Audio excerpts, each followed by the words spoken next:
Welcome to hour number 2, live right here on College Football Today. Kevin Walsh will be making an appearance in just a moment. He is the mastermind of the college football pigskin, Joe Lisi. I am Ben Stevens. It's like a dramatic wrestling reveal. He's just hyping himself up to get ready for Ben's Top 10 to start off hour number 2. Here is the wait list as we will do this, and we'll work into the top 10. This is the final top 10 before Selection Sunday, following Conference Championship Saturday that will determine the first ever 12-team field of the college football playoff. And every time we have done the wait list, right, those teams just on the outside looking in, waiting to crack the top 10, I have said in no particular order. This week, I actually kind of want to change that. There is a little bit of a particular order, at least to my top 10, where these two teams would be at the top. Iowa State would be down here. Miami would be down here. And maybe Alabama flip-flopping with Miami. We'll talk about why I feel that way in just a matter of moments. But here is the wait list as it stands, their corresponding college football playoff ranking, and Kev, their national championship price. As you will notice, these two teams do not have a number because it seems as of right now there is zero path for either the Gamecocks or the Canes to get into the college football playoff. And there isn't, right? I mean, they're not going to jump over Alabama, and we don't have multiple teams playing today that could be eliminated. The only one really is SMU. The notable thing here would be no Ole Miss. If we were to get to a 16-team field, the expectation is it would be this group plus Ole Miss. Bing, bang, that kind of opens everything up. I think what's very interesting to me is the distinction that you've made here of these are the two teams that you would have knocking on the door, opposed to who the committee decided in Alabama, as well as opposed to Miami, who the committee would have been the next team in the race there. Because I can't start arguing with you if I don't know the why. Arizona State, as the favorites to win the Big 12, I have bet on the Sun Devils to do so. That projected path to the college football playoff is why the Sun Devils are there. A 10-2 team, both straight up and against the number. This is the big one. South Carolina, maybe in my idea of what a projected field would be that team to earn the last at-large spot. We have talked about this often throughout this college football season. I was really hoping the selection committee, as the one in basketball does, would use a little bit of additional thought, understanding a bigger field. Yes, hopefully pertaining to some criteria, but understanding where teams are trending at this point, as they often do in college basketball. Winners of 6 in a row. And after beating Clemson on the road last week, they moved up by 1 spot, and that was it. It is clear the committee has focused on 2 things to determine its projected bracket in the college football playoff. First and foremost, head-to-head victory. And there is no doubt Alabama has that over South Carolina by 2 points against the Gamecocks team that was trending up when the Crimson Tide was a 20.5-point home favorite. And on top of that, Kev, they have focused more on the quality of win versus the quality or quantity of losses. Alabama has 3 losses. 2 of them against teams that are at 500 or worse. South Carolina does not have those. Even Ole Miss. Well, Ole Miss has the loss to Kentucky, but even Miami does not. I understand the Hurricanes do not have that ranked or quality win, but their 2 losses against Georgia Tech and a 9-win Syracuse team, and it dropped them by 6 spots in this latest ranking. Yeah, look, I think that the committee, again, is one bit inconsistent, but something that I've said from the beginning, the main thing, Lisi, I want them to copy from college basketball, stop with the weekly rankings. Right. That is why Miami is not in. Because on a week-to-week basis, they had to adjust the numbers, and that is what then got us here more than anything. Though, and you and I have talked, I would not have South Carolina in. I wouldn't have them in front of Ole Miss. Ole Miss smashed them in their own building. And this is my full body of work. I don't know how you want me to weigh timing. I know I don't weigh it as much as everybody else. No, I understand, but to Ben's point, they are the hottest team in the country right now. No, they're not. Well, one of, in the SEC they are. South Carolina is one of the hottest teams in the country. I mean, you're correct as well. They are the hottest team in the SEC, playing their best football at the right moment. Kev, I would agree with you. Losing to Ole Miss at home as a 9.5-point underdog by 24 points is Ole Miss's second-best win. Obviously, beating Georgia at home is huge. The Runnin' Rebs, though, have a terrible loss to a Kentucky team that has 1 conference win It was against Ole Miss Oh, yeah. in the Grove.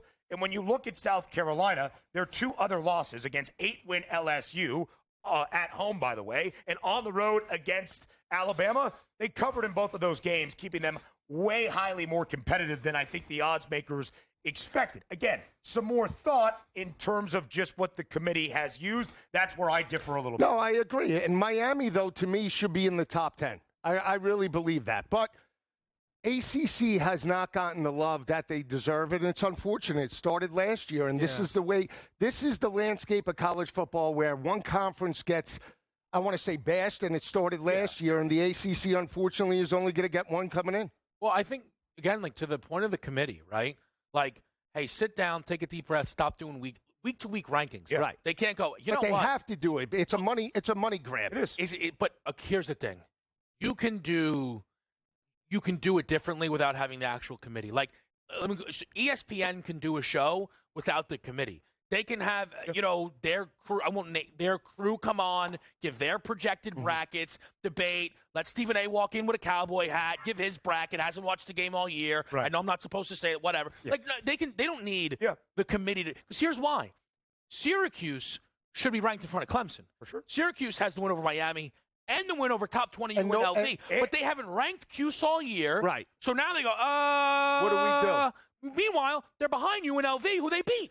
Right. Where head-to-head was the big thing in the top 12. And like you said last year, if we use the committee's criteria for the entirety of their rankings and not just, okay, these 4 and then the 2 behind them, you would find some flaws, as they did. Ohio State, as a 3-touchdown home favorite against a 6-win Michigan team, lost outright, fell 4 spots, and they're like, hey, you're going to be in the college football playoff. And I understand the quality of victories that the Buckeyes do have this year as opposed to Miami. Miami on the road, still is a double-digit favorite, loses to a 9-win Syracuse team and falls 6 spots and now out of the projected bracket. The math isn't really mathing, Lisi, when you use the logistics that the committee has tried to display. But this is the problem, what they do. Are they putting head-to-head? Is that more important? There's no parameters. I think here's the thing. Moving forward next year, they need to either have a point system. They won't. But they won't. But they did it in the 10-year system. Week to week, they would change criteria, what was most important. Right. It was and often, right, and the committee changes every year. And TV, I hate to say this, but TV revenue matters in regards to matchups. Alabama, Notre Dame, that particular matchup, they know garners money, and I'm not saying that's what they're pushing for, but they would like that much more than Iowa State and Alabama or Iowa State and Clemson for that There matter. are TV partnerships to be determined at least, or you can kind of use them in some of the rationale. Let's get to the top 10. We'll work our way up. I don't think it's as contentious, but we shall see. Boise State at number 10 into the college football playoff. Tennessee is only here because of the win against Alabama. Hate their resume. Indiana, though, not a great resume either, except for beating the 11 teams that they did by a ton. Ohio State at 7, SMU at 6. I'll just say this, and this is why. Here's my defense of Bama, right? Tennessee is the exact one. Yes, they played head-to-head. Vols got the win. But when you look, what's worked out for Tennessee? Not playing in a championship. But they didn't have to play as many teams as Alabama did. What's worked out for Indiana? They didn't have to play that many teams. Yeah. The reason why, because I know some people are like, man, we got to attack Ohio State. And look, that is a disgraceful loss that we will talk about on our show today, the Ryan Day hot seat. And we will get to that. But Ohio State won at Penn State and played at Oregon and lost by 1, the 2 teams in the Big Ten title game. Ohio State's been battle-tested in a way that no one else in the Big Ten has been. And still hammered Indiana, who is here as well. Quickly, let's reveal the rest of the top 10 before we hit the break. Working our way from 5 to 1. Oregon still 1, Texas 2, Notre Dame 3, Georgia at 4, and Penn State number 5. Now we go to Arlington. Big 12 championship game next.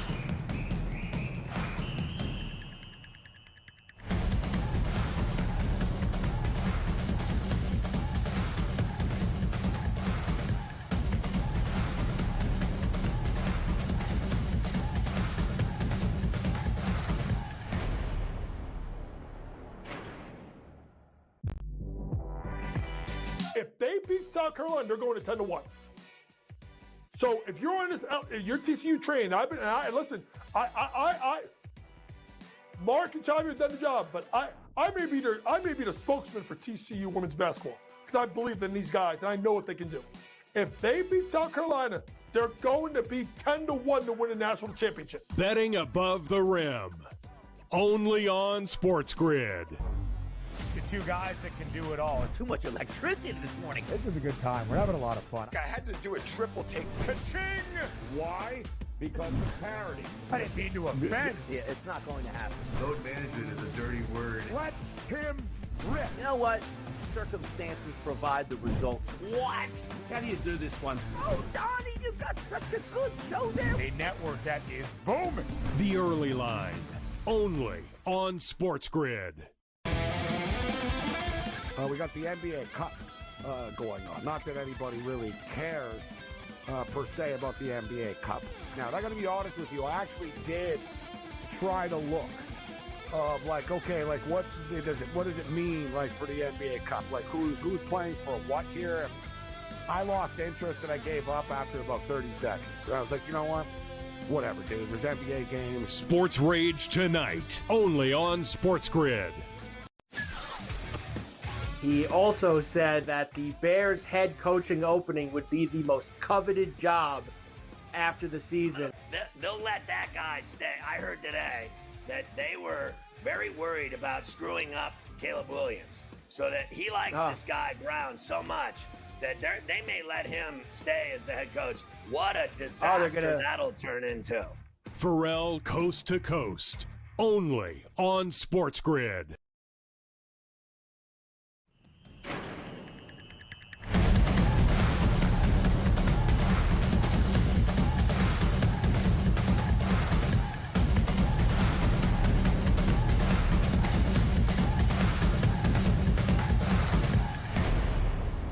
We welcome you back to Conference Championship Saturday, live right here on SportsGrid. It is college football today. Big 12 championship game is the first off today of our Power 4 title matchups. And like we are seeing across the board, a newcomer to the league will play for a conference crown on this Saturday. That's Arizona State. Kev, I mentioned how all of the newcomers are at least slightly favored in their matchups today. Arizona State opened as a favorite against Iowa State. Line got up to 2.5. There has been a ton of buyback on the Cyclones, who just capped off their first ever 10-win season, and they've been playing football in Ames since 1895. Iowa State in search of its first ever conference championship. Where we sit right here on the morning of Conference Championship Saturday, this game at AT&T Stadium is a virtual pick'em. Arizona State minus 111 now on the money line. Just 3 cents of difference for the Cyclones at minus 108. Will it be that competitive with a Big 12 title at stake? Well, let's put this into further perspective, because that's obviously one book there. How about another book? Minus 112 Iowa State, minus 108 on Arizona State. Another one going minus 115 to the Clones, and the Sun Devils at minus 105. So it looks like this morning bettors have woke up and laid it down with Iowa State here in this game, which is something I agree with. You know, I looked at this game a number of different ways, and how do I want to approach this? Where could I find value? But it just boiled down to me liking Iowa State a little bit more. And one of the things that I was – look, it can either be a pro or con. It's on the eye of the beholder, but – Rocco Becht is coming off of the worst game he's ever played, probably in his college career. I mean, his passer rating, if you know anything about how the college scale is, under 100 is about as bad as you could possibly get. Correct. He was an 88.9. He completed 37% of his passes against K-State, 13 of 35 in that matchup against the Wildcats, which, again, K-State has been certainly of the projected good teams, the best of that bunch this year. So you know that that's a tough group to play. The fact that they won with that type of game out of Rocco Becht, who I think's been one of your better quarterbacks in the Big 12 this season, helps things out quite a bit. You don't have a fully healthy Arizona State team walking into this game either, with Tyson, their star wide receiver, out for the foreseeable future. We don't know if it's an Aiden Hutchinson type, hey, I'll be back for a championship game type thing, but he's out for the foreseeable futures there. I think that helps the Cyclones. And here's the other one, and it's not a slight to Kenny Dillingham, but I will take Matt Campbell in the game. I think Dillingham has been awesome for Arizona State. I mean, what he's done quickly at the program, you know, I sing the praises on this desk of Dion. you could probably sing them louder for Kenny Dillingham because he doesn't have maybe the first and second NFL draft picks on his roster, right? Well, he certainly doesn't have that on his roster this year. And he sits there 10-2 within the Big 12. So I like Dillingham a lot. But Matt Campbell, I think, is a little bit more battle-tested. He's played in these games before, the PlayStation Bowl, the Fiesta Bowl, I believe it was. I think it was the PlayStation Bowl against Oregon where he got that win.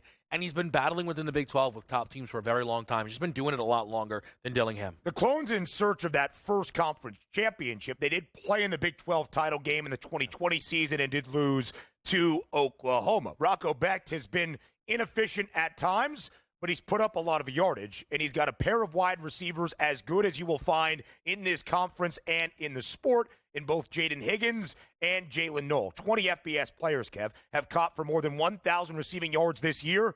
These are the only pair of teammates to both go over that 1,000-yard marker, Higgins and Knoll. Jordan Tyson, ASU's top target, also in that category of more than 1,000. In fact, one more yard more than 1,100. He was injured in the regular season finale against Arizona in that second half in the Territorial Cup. He is out indefinitely, as was shared this week. But a moment for Kenny Dillingham, because we talked about the newcomers in their conference championship games in some spots, still all booked as a favorite. SMU, unlikely. They were tied for the sixth best price to win the ACC before the year got underway. They were one of the few teams in this reshuffling of conference realignment that jumped up a level from a group of five conference to a power league. Arizona State moved from the Pac-12 to the Big 12. But the Sun Devils were picked dead last in the preseason media poll after a 3-win season in Dillingham's first year as the head coach in Tempe. You see that price, Kev, plus 12,000 for ASU to win a Big 12 championship, second longest number in the conference entering the season. Arizona State is 10-2, and they have covered in every victory this season. So this is what I am battling with a little bit when it comes to the Big 12, whether it's fair or spot on. But clearly the issue that the Big 12 has had is their standings are flipped on the head. Yeah. Like if I were to read these standings to you, Ben, right? Oklahoma State first, Arizona second, UCF third, Utah fourth.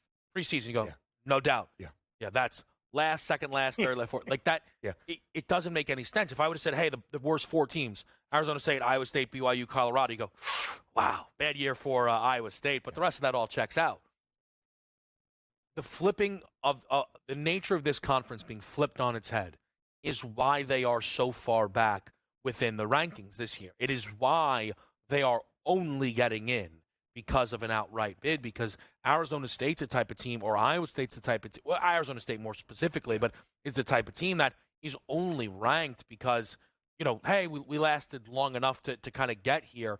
Is that fair to the Big 12? I don't know, right? It's an interesting component because we were talking about this in one of the breaks. We're going to get mad at whatever the College Football Playoff Selection Committee more than likely does yesterday, but we shared the odds with you when this season opened up to win a national championship, to reach the College Football Playoff. The odds makers were expecting about 3 to 4 SEC teams, 3 to 4 Big Ten teams, Notre Dame, the winner of the ACC championship, the winner of the Big 12, in a group of 5 entrants as well. The winner of this game will no doubt earn an automatic bid to the College Football Playoff. Could they vault up the rankings with a quality win to surpass Boise State? It would be a large leap by at least 5 spots. Key matchup in this game, Kev, to quickly highlight it, the Cyclones, third best passing defense in the country, but the third worst rushing defense in the Big 12. They're giving up nearly 174 yards per game. And on the other side, your favorite running back's favorite running back in Cam Scadaboo, one of the best in the nation. What I wanted to throw out there, and we can talk about this in maybe a little bit more, is you mentioned can they jump Boise. I more so wonder if Clemson pulls off the upset, can they jump the winner of the Big 12? It's a really good point. Even if they earn the automatic bid, they are not just slotted into number 12. They could be inside the top 11 of the rankings. More on CFT next.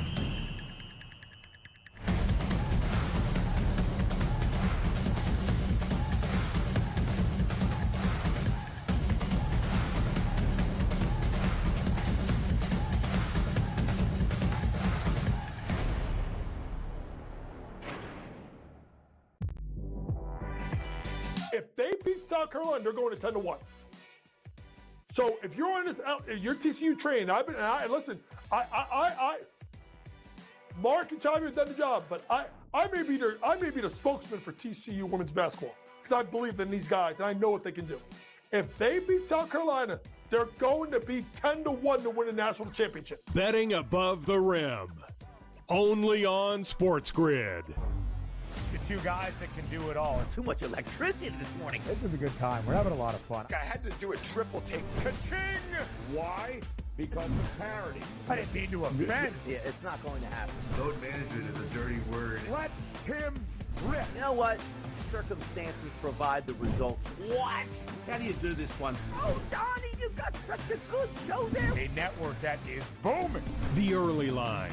Only on SportsGrid. We got the NBA Cup going on. Not that anybody really cares per se about the NBA Cup. Now, I got to be honest with you. I actually did try to look of like, okay, like what does it mean like for the NBA Cup? Like who's playing for what here?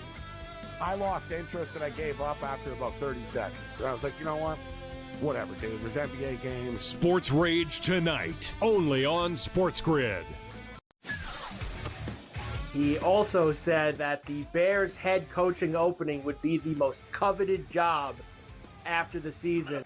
They'll let that guy stay. I heard today that they were very worried about screwing up Caleb Williams, so that he likes this guy Brown so much that they may let him stay as the head coach. What a disaster that'll turn into. Pharrell Coast to Coast. Only on SportsGrid.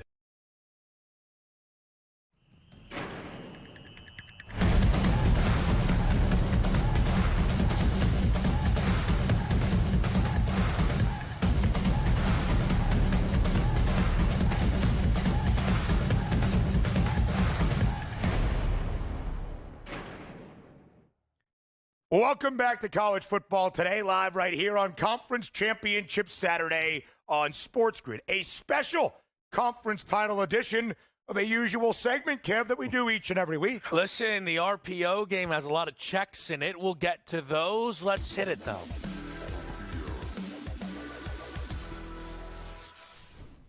Check Panther. I don't want to get to those two games just yet. Because what an audible. Well, wow. Check Cougar. Here he is. Talk to me. Big 12 title game, Lisi. We broke it down. If I were... Listen, this been hot on the Iowa State Cyclones. Loves them. Thinks they win the game by 1,000. The old DRS method. Talk to me, though. What do you like here in the Big 12 title game? Well, we talk about it. Arizona State's won 5 straight by 16.3 points per game. Iowa State's won 3 straight by 9.3 points per game. But I go down to the physicality, offense and defensive lines. Sam Levitt, 23.5 rushing prop today. They're averaging Arizona State well over 4.5 yards per carry. Cam Scatterbo, that's the matchup for me because Iowa State's rush defense is atrocious, giving up well over 4 yards per carry, 174 yards per game. I know they have the more experienced team with Matt Campbell, but I'm going to take Arizona State. The fact that this is a pick, basically minus 118 on the money line, I would lay up to 2.5. I like Arizona State, but I do like the over. 50.5 Big 12 championship game. I think you'll see each team's best effort. Give me points aplenty over in Arizona State, guys. And, Kev, if I may talk about Cam Scatterbo real quick. 174 yards allowed by the Cyclones. Again, third worst in the Big 12. Cam Scatterbo, the only FBS player that has more than 1,000 yards on the ground and more than 400 receiving yards this season as well. He's had at least 177 scrimmage yards in 6 of the 9 FBS games for the Sun Devils this year. And Lisi, guy, ASU has played 4 Big 12 defenses that allow more than $150 on the ground this season. Cam Scatterbo's had at least 153 rushing yards in 3 of those 4. That number of 119 and a hook was 114.5 earlier this week. On this conference championship Saturday, it's 123.5. Yeah, and I just want to bring up, because we've heard a lot in terms of Arizona State's leading wide receiver out of this matchup. That'll affect the productivity in terms of the passing attack. Again, the way I look at it, if you're averaging, let's say, 220 passing yards per game, are you going to go from 220 to $140 in this matchup? No. Most likely there's going to be wide receivers that pick up the slack. Mm-hmm. That type of player, yes, he's a dominant player, but it's not going to go from 100% productivity to 0, right? So the drop-off might be 20, 30%. I don't think it affects the offense that much because the MO for Arizona State is to pound the rock. If they have success running the football, I think they win this ballgame. Just quickly on Jordan Tyson, 45% of Sam Levitt's total 2,444 passing yards this year to Jordan Tyson, who had recorded at least 125 yards in the last 3 games for the Sun Devils. So they are going to miss his services. Yes. Xavier Guillory, Shimon Mateer step up and in to help out ASU today. All right, what are we going back to now? Let's fly through it then. We got the MAC championship, Miami of Ohio against Ohio. 2.5 is pretty much anywhere you look, between 44 and 44.5 on the total. So that number coming up today in Detroit. I'm taking a chance personally on Parker Navarro, the quarterback for Ohio, over 65.5 rush yards. I just think this is a chance where some would say, we're paying top of market. Maybe they just don't catch up all season long. He's averaging 96 rush yards per game in MAC play with 100-plus in 3 straight games. One of the games he did miss against, just 2 of them in MAC play, came against Miami of Ohio. So perhaps Parker Navarro knows, okay, I got to step it up on the ground, continue to throw different looks at this team. That's on play. Yeah, it's a good look because it's a contrarian look, and I like that in terms of these championship games. You have Ohio that has won 5 straight by 27 points per game. Defensively, Ohio only giving up 97 yards on the ground. You look at the flip side for Miami of Ohio, they're giving up 128 yards in terms of opposing offenses. Last 8 games, though. Last 8 games, they have held opposing offenses to 92.6 points per game in terms of the rushing attack. Yeah. I like Gabbard. I like Martin in terms of this spot. They're battle-tested. They're blue-collar, play very good defense. I'm going to lay it with Miami of Ohio, but I'm going to take the over. Brent Gabbard is a very experienced quarterback for this Red Hawks team under Chuck Martin, who won the MAC championship a year ago. These 2 programs, staples of consistency within the Mid-American Conference. Miami of Ohio played 3 games in their non-conference against Power 4 competition. Northwestern, the rivalry game against Cincinnati, and Notre Dame. They only were a 3-point underdog to both the Cats and the Bearcats, and they covered against the Irish. Notre Dame hates to see a MAC team coming. Miami of Ohio, to me, Joe, the defense being the difference. Why? In their final 7 games, they've won 7 in a row, only allowing fewer than 13 points per game. A little bit more on the MAC championship, and then we will get, of course, to the Sun Belt title game later on this conference championship Saturday as well. Plenty more in store on College Football Today next.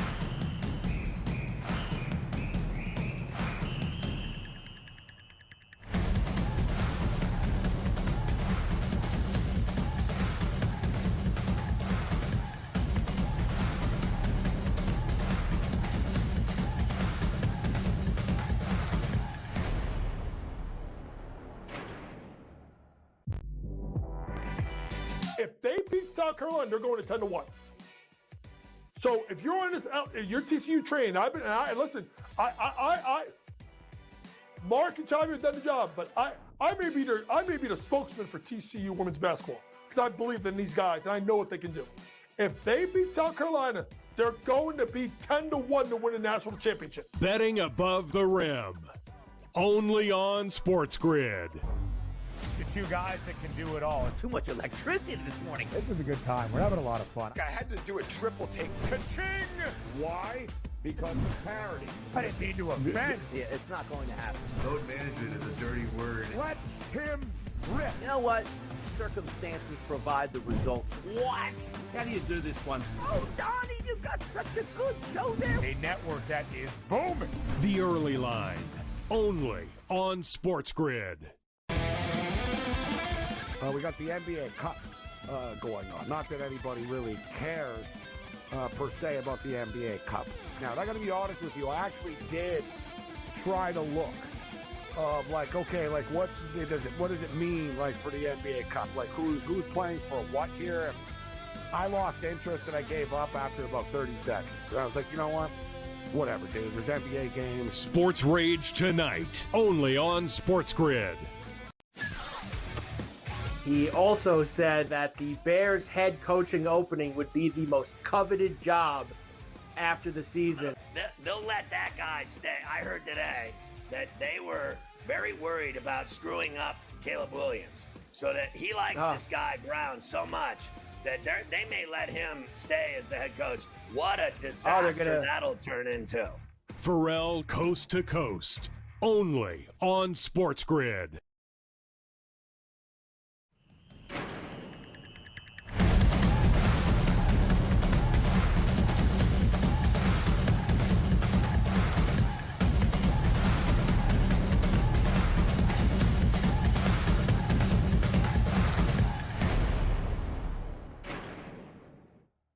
6 conference championship games on this conference title Saturday, all 4 in the power conferences.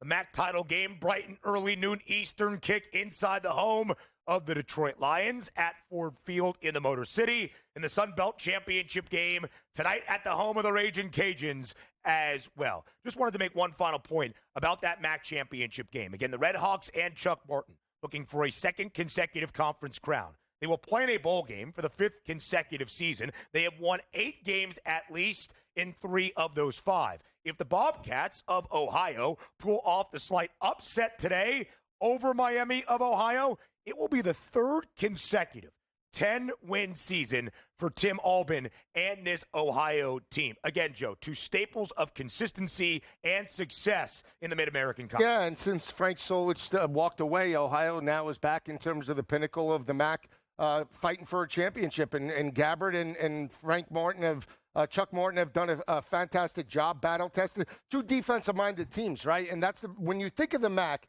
you think of high-explosive offenses, but the teams that have really made their headway winning MAC championships do it on the defensive side of the ball. Both of these teams have done it, and we'll see how it plays out a little bit later. All right, let me bring up the Sun Belt here. We have Louisiana against Marshall, 2 teams this season that have certainly kept their consistency about them, which is how you get to a conference championship game. But it is the 10-2 Ragin' Cajuns who check in between 6 and 5.5 point favorites in this one. Your total climbing, though, overnight. 57.5s are all gone. You're getting way more 58.5s in the market, actually, than flat 58s. I did play that 58 towards the under, primarily focused on Marshall running the football a ton in this game. You really are hard-pressed to find many teams that have passed successfully and efficiently this year against Louisiana, and that's not even really what Marshall wants to do, Ben. Right. So I think with all the rushing attempts that I would project from the Thundering Herd in this game, it helps us stay under a still pretty high total, all things considered, here on Conference Championship Saturday. And a lot of that rushing production comes from the quarterback spot for the Thundering Herd. Braylon Braxton has taken over for Stone Earl. He has been that guy for Charles Huff. 544 yards, second most on this Marshall team, 4 rushing touchdowns. And Lisi, guy, the Herd in this Sun Belt Championship game, because of how great they have been this year, covering numbers and as an underdog. 2 outright victories in their last 2 games against Old Dominion and last week against James Madison. Down 17-zip at the break. They rally all the way back, and they win in double overtime against the Dukes, who were projected to play in this game. Charles Huff is a very interesting situation happening right now. He has a 31-20 record. He is going to lead Marshall to his 3rd consecutive bowl game, and every year he has been at the helm of this Marshall football program, and yet he doesn't have a contract moving forward, and his name has been rumored in reports to join another Sun Belt program, the 1-win Southern Miss Golden Eagles. A lot of weird atmosphere surrounding what is a conference championship match. We've seen that in the Sun Belt in recent years. I'll just say for Charles Huff, he's a money-making machine, especially in terms of bowl situations and in terms of this situation, catching 5.5 points against a more explosive offense in Louisiana. You could say, I like Marshall outright. I'm taking the 5.5 points, but I like Marshall in this spot. They're averaging 180 passing yards per game, 200 rushing yards on the ground. You look at Louisiana giving up $152 on the ground to opposing offenses. They're only giving up 22 points per game. But I think Marshall's offensive line is a little bit more physical. They can move the football on the ground and stay in manageable 3rd downs. To Kevin's point, I do like the under 57.5, 58, because I think both teams will look to run the football as well. A little bit weakness in Marshall in terms of run support. Tick, tick, tick. In the end, last team that has the football wins, but I like Marshall to pull it out. Just quickly here on the Ragin' Cajuns as well, Michael DeZormo is their head coach. He was the offensive coordinator under Billy Napier. He has continued the success there in Lafayette, Louisiana. The 4th 10-win season for the Cajuns in the last 6 years. DeZormo himself was a record-setting quarterback for Louisiana. That has continued. But the Sun Belt Offensive Player of the Year in Ben Woodridge is not playing in this game. Chandler Fields, an experienced senior, is going to be that quarterback. Louisiana, top 10 total offense, or top 20 total offense in the sport, averaging more than 445 yards per game. 15th best scoring offense. Last 4 covers for the Raging Cajuns as a favorite every game over. It's why that totals at 57.5. But Marshall, one of the better defenses in the Sun Belt. So that's what we have here on Conference Championship Saturday. All 6 games, picks, previews, and best bets continuing later on in the show. But it's an intriguing time. There's only 9 FBS games. There are 9 FBS conference title matchups throughout this weekend, and 3 happened yesterday. We still have the college football playoff and bowl season on the horizon. But, Kev, for a lot of teams around the country, it's the offseason, which means it's transfer portal season that officially opens on Monday. And we are already getting the reports of some of those big-name stars in the sport taking advantage of this open exchange era. And some notable quarterbacks highlight who we will see on the move this offseason. Jackson Arnold, the former 5-star quarterback for Oklahoma that was benched earlier this year in Norman, came back and showed a little bit of resolve and played pretty well for the Sooners down the stretch in the transfer portal, as is Miller Moss, who started the year as USC's starting quarterback, only to be benched for the final month or so, and Jaden Mayava took over. Kev, of those 2 top quarterbacks, who do you believe is the more intriguing target in the transfer portal? I think Miller Moss is intriguing, had the win over LSU still. We saw some big things out of him, but, man, look, Lincoln Riley's not had himself a great year. We know that. But I'm not sure I want to take a guy who ultimately, if he didn't get it done in Link's system. Malachi Nelson went to Boise. There are people, maybe even on this desk, with Boise futures that have won in part because, well, Malachi Nelson's at this program. We got a 5-star kid. Didn't beat out Maddox Madsen. No. And is at any point this year, most of you out there don't even know who the quarterback on Boise is because we don't talk about the Boise. Nobody talks about the Boise quarterback. We don't look at Boise and think, well, Maddox Madsen's earned that job. No, they could use a little bit of lift at the quarterback position, quite frankly, if it was available. Malachi Nelson not winning that job is damning, in my opinion.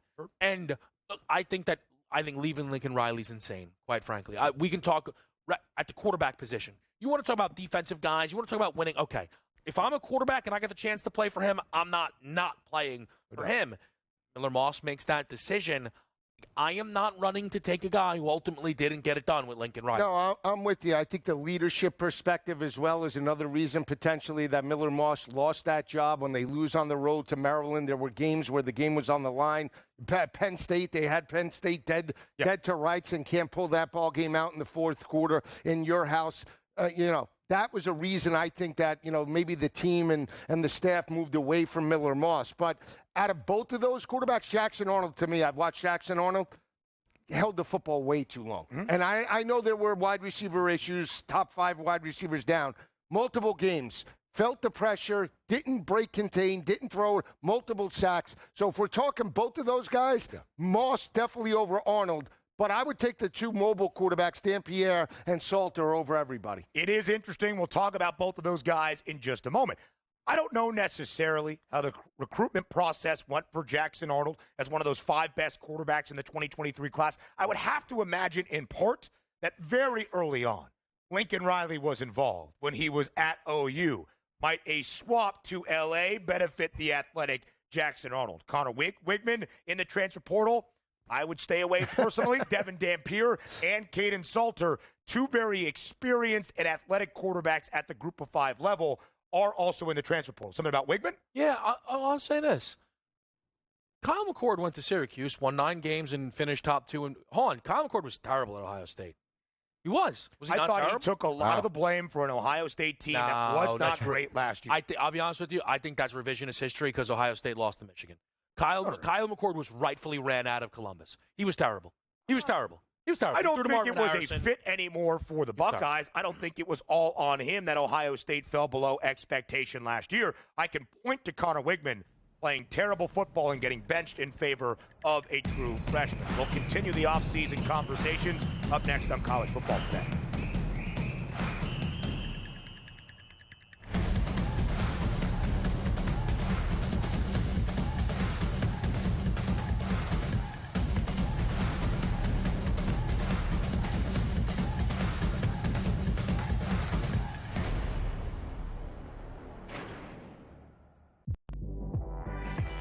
If they beat South Carolina, they're going to 10-1. So if you're on this, if you're TCU trained, listen, Mark and Chavi have done the job, but I may be the spokesman for TCU women's basketball because I believe in these guys and I know what they can do. If they beat South Carolina, they're going to be 10-1 to win a national championship. Betting above the rim. Only on SportsGrid. The two guys that can do it all. Too much electricity this morning. This is a good time. We're having a lot of fun. I had to do a triple take. Ka-ching! Why? Because of parity. I didn't mean to offend. Yeah, it's not going to happen. Load management is a dirty word. Let him rip. You know what? Circumstances provide the results. What? How do you do this once? Oh, Donnie, you got such a good show there. A network that is booming. The Early Line. Only on SportsGrid. We got the NBA Cup going on. Not that anybody really cares per se about the NBA Cup. Now, I got to be honest with you. I actually did try to look of like, okay, like what does it mean like for the NBA Cup? Like who's playing for what here? And I lost interest and I gave up after about 30 seconds. And I was like, you know what? Whatever, dude. There's NBA games. Sports Rage tonight. Only on SportsGrid. He also said that the Bears head coaching opening would be the most coveted job after the season. They'll let that guy stay. I heard today that they were very worried about screwing up Caleb Williams, so that he likes this guy Brown so much that they may let him stay as the head coach. What a disaster that'll turn into. Pharrell Coast to Coast. Only on SportsGrid.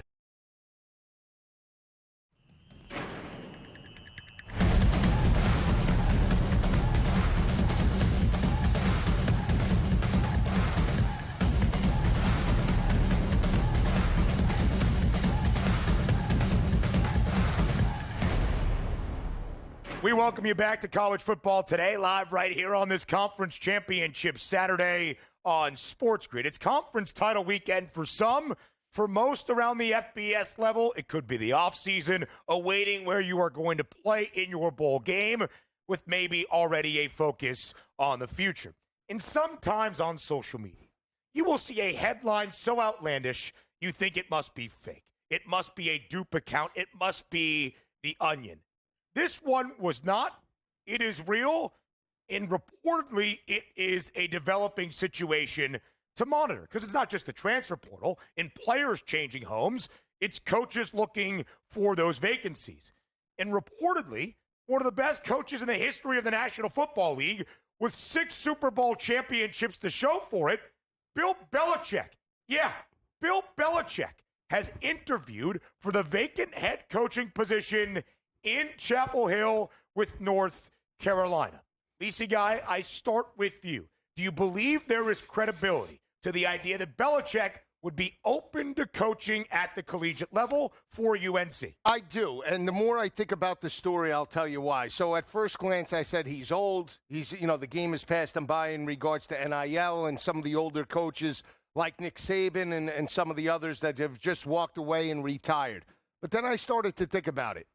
Bill O'Brien, his former staff, is now coaching at Boston College. Right. He does have a young girlfriend, so he gets along with the Gen Zers, right, in terms of that. So you're saying he can recruit. He can recruit, right? And not only that now, hearing the reports about his son potentially taking over the program and maybe having that lineage down the road to building something that Mac Brown potentially couldn't bring back to prominence, I think the report, all these coaches, no matter young or old, when they're out of the game, they don't mind doing broadcast TV. But the fire in the belly burns. Once they start breaking down tape, once they start seeing maybe weaknesses or I would have did this differently, I think this is a legitimate, serious story. I think Belichick wants it.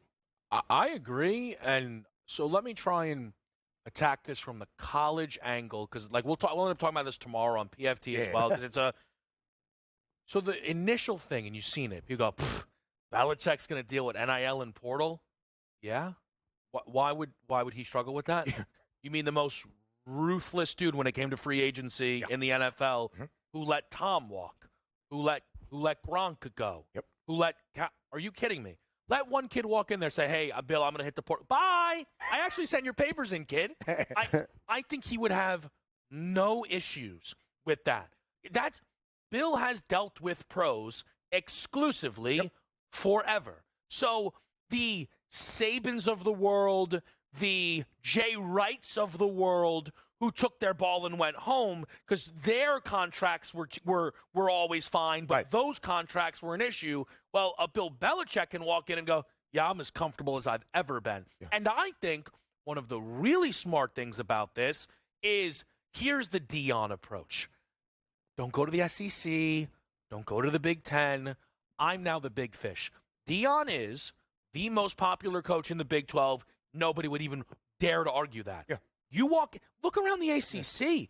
Cristobal's going to be on the hot seat now after every single loss for the rest of eternity since he didn't close the door. Dabo is on the hot seat, quite frankly, at Clemson.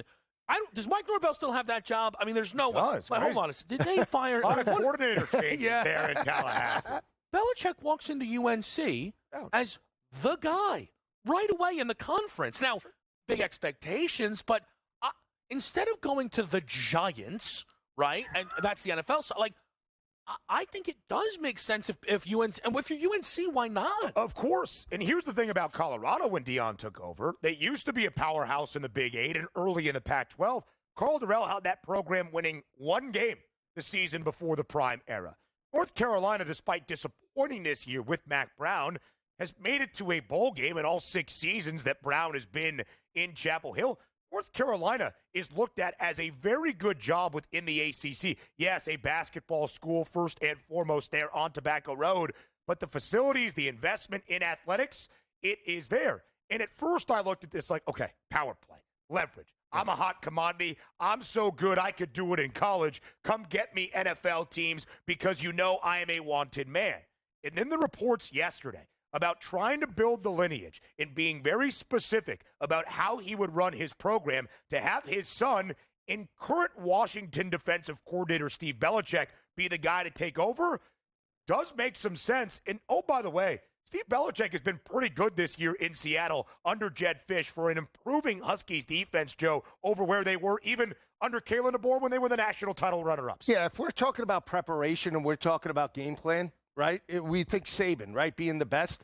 Bill Belichick could be, hands down, one of the best game planners coming in right from the get-go, right? And that's where you talk about the love of football, the technique, the ability. We always talk about kids not tackling in space, not, utilizing certain techniques. It's an immediate upgrade in terms of that regard. So, yeah, I think he's got a love for football. And, again, I think Atlanta is kicking themselves right where they want, knowing where they are in terms of their current situation, not going with Belichick and going with Kirk Cousins. We'll see how that plays out. But it's CFT, not PFT, brother. You're right. But again, I mean, tell me, wouldn't it be great? And I'll throw this cherry on top. Yeah.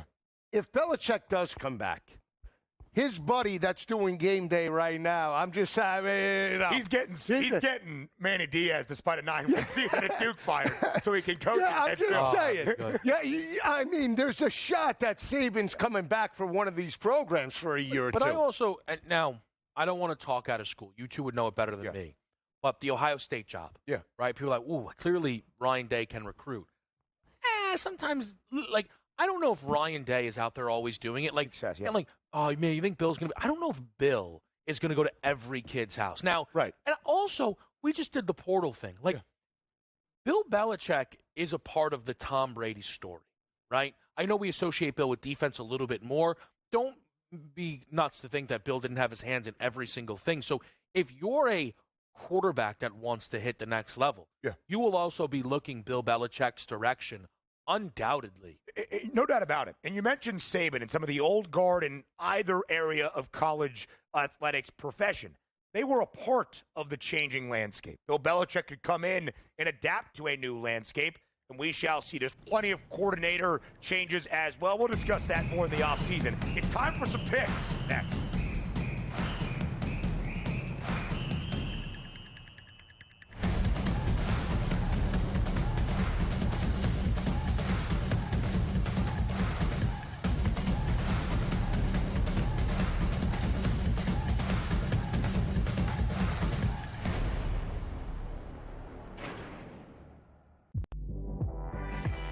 If they beat South Carolina, they're going to 10-1. So if you're on this, you're TCU trained. Listen. Mark and Chavi have done the job, but I may be the spokesman for TCU women's basketball because I believe in these guys and I know what they can do. If they beat South Carolina, they're going to be 10-1 to win a national championship. Betting above the rim. Only on SportsGrid. The two guys that can do it all. Too much electricity this morning. This is a good time. We're having a lot of fun. I had to do a triple take. Ka-ching! Why? Because of parity. I didn't mean to offend. Yeah, it's not going to happen. Load management is a dirty word. Let him rip. You know what? Circumstances provide the results. What? How do you do this once? Oh, Donnie, you got such a good show there. A network that is booming. The Early Line. Only on SportsGrid. We got the NBA Cup going on. Not that anybody really cares per se about the NBA Cup. Now, I got to be honest with you. I actually did try to look of what does it mean like for the NBA Cup? Like who's playing for what here? And I lost interest and I gave up after about 30 seconds. So I was like, you know what? Whatever, dude. There's NBA games. Sports Rage tonight. Only on SportsGrid.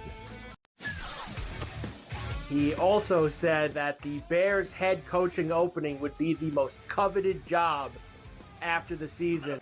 They'll let that guy stay. I heard today that they were very worried about screwing up Caleb Williams, so that he likes this guy Brown so much that they may let him stay as the head coach. What a disaster that'll turn into. Pharrell Coast to Coast. Only on SportsGrid.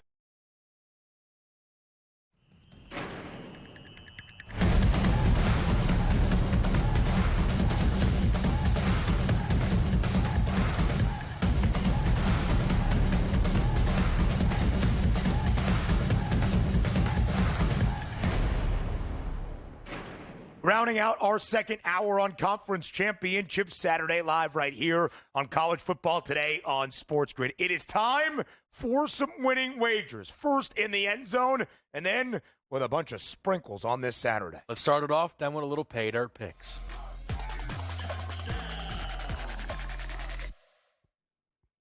Coming off a loss, Maury Daniels got 600 carries inside the 5-yard line against Texas.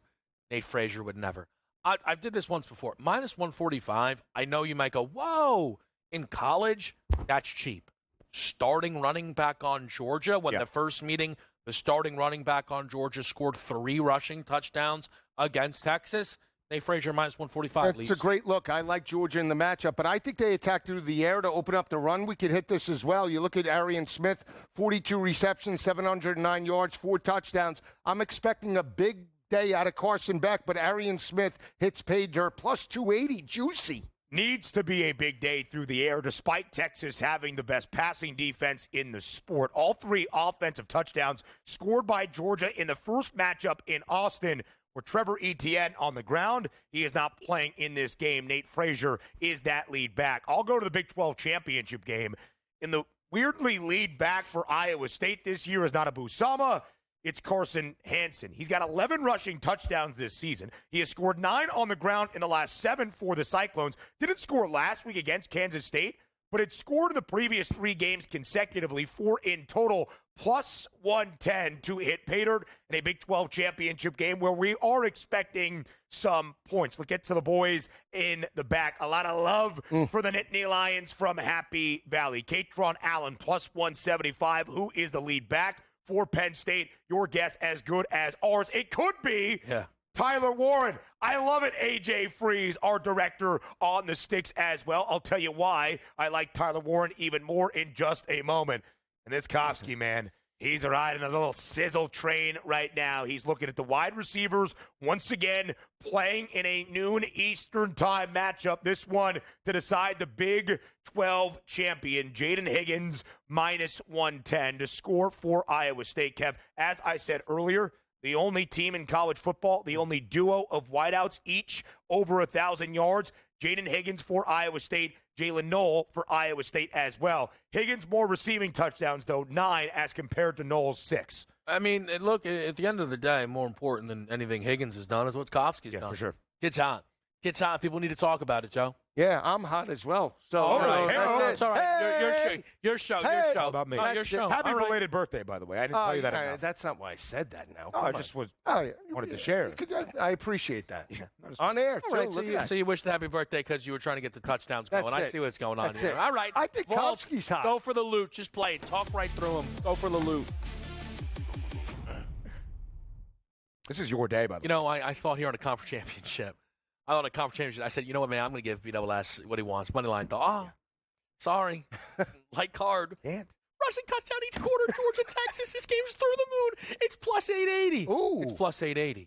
It's plus 880. I love it. All I right. love it. You might get me in on that. How about this? We're both on the dogs today. Dogs barking. Carson Beck. Keeper. 175 in the last game against Texas, 3 picks. Not today. They attacked that secondary over the top. Not 100, not 200, not 300, 3.25 at plus 490. I'm hot. Listen, He's hot. Let's go. We were looking for the money line dogs, but like you said, by our standards on GT, FT, TT, Liti, it needs to be a 2-to-1 play or more. Every conference championship game all weekend, spreads of 5.5 points or fewer for the first time on conference title weekend in college football since 2006. So, Freeze, I'm going with you. Tyler Warren, the tight end for Penn State, first half touchdown plus 210. Not quite as much sizzle as both of you gentlemen. But here's the interesting thing about the Big Ten tight end of the year. He's got more rushing touchdowns, 3 in the last 4 games for the Nittany Lions, than he does receiving touchdowns, only 2. This guy can do anything. He's been Penn State's leading rusher twice in the last 5 games this season. Tyler Warren to score early against this Oregon defense at plus 210. Look, I like it. I'll just say this. Me doing what I do saved us a big meeting of what do we do now that there's no big money line dogs. Didn't even have the time. Just a quick story on Lisi and alt yardage. You remember when I was hot on Shador? Throw 3 touchdowns against Kansas. He goes, you know what? You can get me in on that. I'm going to take him for 400 plus. I didn't say. I took the 3. I didn't say anything about that. Hold on a second. What are you talking about? So today you can get me in on it. I like Beck to throw 3. I tried to get you in on Bryson Daly. Multiple rushing scores yesterday. He had 4. You were on Kanye Udo. Hour 3 up next.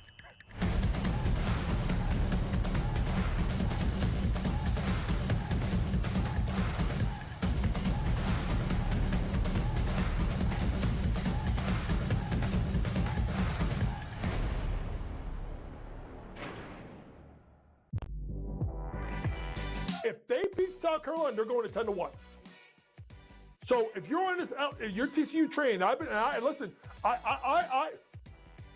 Mark and Chavi have done the job, but I may be the spokesman for TCU women's basketball because I believe in these guys and I know what they can do. If they beat South Carolina, they're going to be 10-1 to win a national championship. Betting above the rim. Only on SportsGrid. The 2 guys that can do it all. Too much electricity this morning. This is a good time. We're having a lot of fun. I had to do a triple take. Ka-ching! Why? Because of parity. I didn't mean to offend. Yeah, it's not going to happen. Load management is a dirty word. Let him rip. You know what?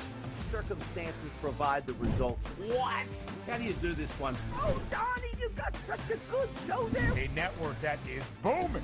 The Early Line. Only on SportsGrid. We got the NBA Cup going on. Not that anybody really cares per se about the NBA Cup. Now, I got to be honest with you. I actually did try to look of like, okay, like what does it mean like for the NBA Cup? Like who's playing for what here? And I lost interest and I gave up after about 30 seconds. And I was like, you know what? Whatever, dude. There's NBA games. Sports Rage tonight, only on SportsGrid. He also said that the Bears head coaching opening would be the most coveted job after the season.